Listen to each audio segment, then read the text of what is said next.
अखिल भारतीय किसान सभा की ये जिला के कार्यकर्ताओं की जनरल बॉडी की मीटिंग हुई है भिवानी की तोशाम के अंदर। और इसमें जो आज वर्तमान हालात है देश के, जिनके अंदर लोकसभा के चुनाव हो रहे हैं, उसके अंदर अखिल भारतीय किसान सभा ने जो आह्वान किया है मोदी सरकार को हराने का, उसके ऊपर गंभीरता से विचार हुआ कि किस तरीके से लोगों की रोजी रोटी, उनकी जो आपसी सामाजिक सद्भाव है, उनकी किसान मजदूरों की जो एकता है, उसको जात धर्म के नाम पर जिस तरीके से तोड़ने के षड्यंत्र भारतीय जनता पार्टी कर रही है, उनको हमने ये महसूस किया है कि लोगों ने नकार दिया है।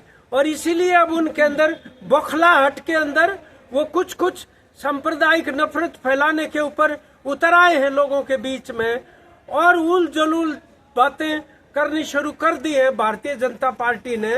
और हरियाणा के अंदर भी जिस प्रकार का राजनीतिक परिवर्तन हुआ है, 3 जो इंडिपेंडेंट एमएलए जिन्होंने इस सरकार को विश्वास मत प्राप्त करते हुए वोट दिया था, उन्होंने अपना समर्थन वापस ले लिया और ये सरकार अल्पमत में आ चुकी है।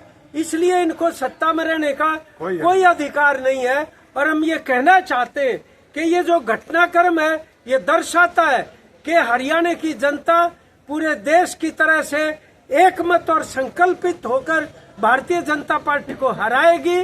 और इसलिए हम ये चाहते हैं कि ऐसी स्थिति में ये जो दल बदल को बढ़ावा देने के लिए खट्टर भी जो कह रहे हैं कि दूसरी पार्टियों के एमएलए हमारे समर्थन में है, ये वास्तव में एक शर्मनाक बयान है जो खरीद फरोख्त करने की तरफ लेकर जाएगा।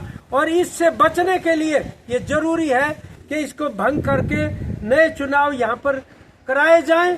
ये अल्पमत खत्म हो चुका है और जनता तो पहले ही इनके खिलाफ थी। असल में तो 2019 में भी इनको हराया जा चुका था। और आज जो सवाल किसान सभा ने उठाए हैं, उसमें जो हमारे न्यूनतम समर्थन मूल्य की कानूनी गारंटी का सवाल है, कर्जा माफी का सवाल है, उसके अंदर मनरेगा के सवाल है, महंगाई और बेरोजगारी के ऊपर अंकुश लगाने का सवाल है, लखीमपुर खीरी का है। और ये जो ब्रजभूषण शरण सिंह के लड़के को जिस तरीके से बीजेपी ने टिकट दिया है, ये वास्तव में इनका जो असली चेहरा है उसको बेनकाब कर देता है। इसलिए हमने ये निर्णय लिया है कि पर्चे निकाले गए, गांव-गांव जाके किसान सभा की टीमें संवाद करेंगी, लोगों के साथ बातचीत करेंगी, वातावरण निर्मित करेंगी। और जो भारतीय जनता पार्टी और उनका और कोई सहयोगी दलों के जो भी उम्मीदवार गांव में आए, उनसे सवाल भी पूछेंगे कि आपने अपने शासनकाल में 13 महीने के दौरान क्या किया। पंजाब के बॉर्डर के ऊपर जो शहीद किया शुभकर्ण को कौन जवाब देगा उनका।